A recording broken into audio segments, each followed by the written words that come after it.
இயேசுவின் நாமத்துக்கு மகிமை உண்டாவதாக. வீட்டில் நடந்த சபை கூடுதலில் பிரதர் பவுல் ஒரு கேள்வி கேட்டாங்க. அதாவது மாம்சத்துக்குரியவர்கள் ஆவிக்குரியவர்கள் அப்படின்னா என்ன அர்த்தம்? அதாவது இப்போ அநேக பேர் நாங்கள் ஆவிக்குரிய சபை அப்படின்னு சொல்கிறாங்க. அது நம்ம எப்படி புரிஞ்சுக்கிறது? மாம்சம்னா என்ன, ஆவினா என்ன அப்படின்னு கேட்டாங்க. ஸோ அதுக்கான விளக்கத்தை நம்ம பார்க்கலாம். அதாவது மாம்சம் அப்படின்னா ஒரே வார்த்தையில் சொல்லணும் அப்படின்னா நியாயப்பிரமாணம்.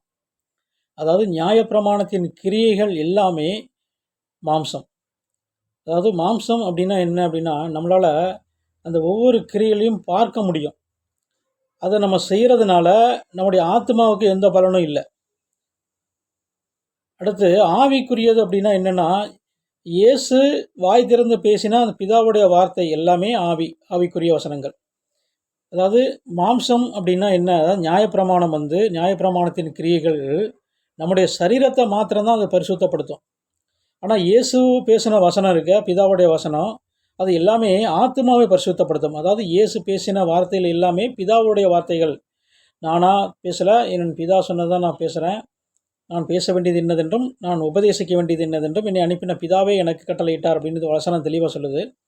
யோவான் 12:47-48. அதன்படி இயேசு பேசின உபதேசம் அது எல்லாமே ஆத்மாவை பரிசுத்தப்படுத்துறது, ஆத்மாவை உயிர்ப்பிக்கக்கூடியது. அதே போல் இந்த நியாயப்பிரமாணம் அப்படிங்கிறது மாம்சம் பார்த்தோம். அது எப்படின்னா விருத்த சேதனம் பண்ணுவாங்க நியாயப்பிரமாணத்தில்.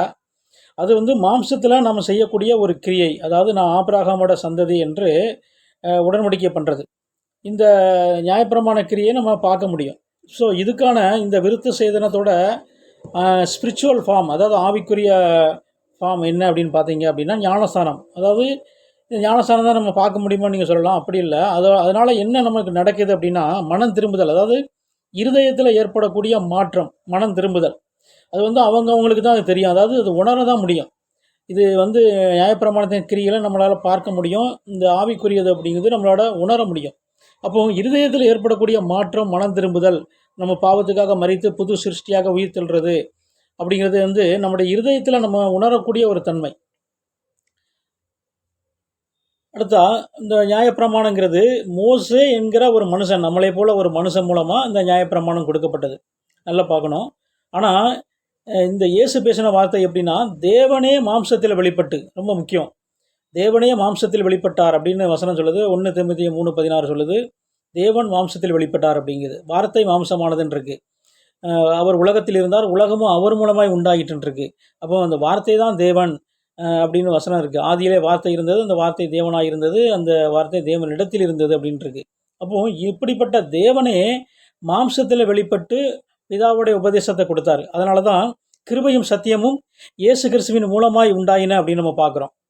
அதாவது நியாயப்பிரமாண கிரியைகள் எல்லாமே எதுக்காக அப்படின்னா, ஆல்ரெடி பாவங்கிறது ஆதாம் மூலமாக வந்த பாவம் இருக்குது. ஆனால் மேலும் பாவம் நம்ம செய்யக்கூடாது என்பதற்காக தான் அந்த நியாயப்பிரமாணம் கொடுக்கப்பட்டது. இப்போ எக்ஸாம்பிள் பாருங்கள், இச்சை என்பது பாவம் அப்படின்னு நியாயப்பிரமாணத்தினால நான் அறிந்தேன் அப்படின்னு ரோமர் 7 சொல்லுது. அப்போது விபச்சாரம் செய்யாதிருப்பாயாக என்பது பூர்வத்தாருக்கு உரைக்கப்பட்டது அப்படின்னு மத்தேயு சொல்கிறது.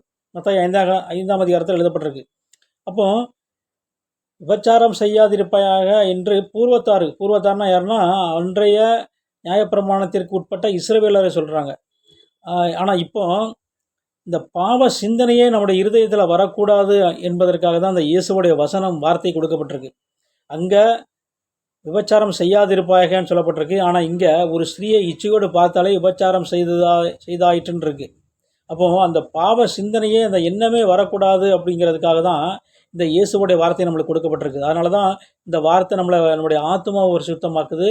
இந்த வார்த்தை நம்முடைய ஆத்மாவை உயிர்ப்பிக்கக்கூடியதாக இருக்குது அப்படின்னு நம்ம பார்க்குறோம். அதனால தான் யோவான் 6:63 சொல்கிறது, மாம்சம் ஒன்றுக்கும் உதவாது அப்படின்னா நியாயப்பிரமாண கிரியை ஒன்றுக்கும் உதவாது. அது இயேசு வருகிற வரைக்கும் சரீரத்தை பரிசுத்தப்படுத்தக்கூடியது. ஆனால் அதுக்கப்புறம் சொல்கிறாரு, நான் சொல்லுகிற வசனங்கள் ஆவியாயும் ஜீவனாயும் இருக்கிறது என்று, யோவான் 6:63. அப்போ இயேசு பேசின வசனங்கள் நம்முடைய ஆத்மாவை உயிர்ப்பிக்கக்கூடியதாகவும் நம்ம ஜீவனை கொடுக்கக்கூடியதாகவும் இருக்குது அப்படிங்கிறது. அதே போல் நியாயப்பிரமாணத்தை பொறுத்தளவில் ஓய்வு நாளை கடைப்பிடிக்கணும், தசமபாகம் கொடுக்கணும், ஆலயத்துக்கு போகணும், பலி கொடுக்கணும். ஆனால் அங்கே ஆலயத்துக்கு போகணும், இங்கே நம்ம சரீரத்தை ஆலயமாக்கணும். ரெண்டுக்கும் வித்தியாசம் இருக்குது. அங்கே மாம்சத்தின் பிரகாரம் ஆலயத்துக்கு நம்ம போகணும், இங்கே ஆவிக்குரிய பிரகாரமாக அவருடைய வசனத்தினால் நம்முடைய ஆத்மாவை பரிசுத்தப்படுத்தி நாம் தேவன் தங்கும் ஆலயமாக நாம் மாறணும். அவரை தேவனுடைய ஆவியை அந்த பரிசுத்த ஆவியை நமக்குள்ளே கொண்டு வரணும். அதனால் அந்த பரிசுத்த ஆவியினால் நம்ம நிரப்பணும். அதான் ரொம்ப முக்கியம். அங்கே நியாயப்பிரமாணத்தை பொறுத்தவரை லேவி கோத்திரம் ஆரோன் குடும்பத்தார் மாத்திரம்தான் ஊழியம் செய்ய முடியும். அதாவது அந்த ஆலயத்துக்குள்ளே போகிறது, பலி கொடுக்கக்கூடியது, அப்புறம் அந்த ஆசாரிய முறைமைப்படி செய்யக்கூடிய வேலைகள் எல்லாமே அந்த லேவி கோத்திரம். பிரதான ஆசாரியங்கிறது வந்து ஆரோன் குடும்பத்தார். அவங்க வந்து பலி கொடுக்கறது, அந்த காரியங்கள் எல்லாம் செய்வாங்க. வேறு யாரும் செய்ய முடியாது. ஆனால் இங்கே அப்படி இல்லை. இயேசு விசுவாசிக்கிற நீங்களும் நானும் ஒவ்வொருவரும் ஊழியம் செய்யணும். அதாவது தேவ ஆவியினால் நம்ம வந்து நிரம்பி அவருடைய வசனத்துக்கு கீழ்ப்படிஞ்சு அந்த வசனத்தினால் ஆத்மாவை பரிசுத்தப்படுத்தி தேவ ஆவியை நம்ம பெற்றுக்கொண்டு அந்த தேவ ஆவியினால் நம்ம ஊழியம் செய்யணும்.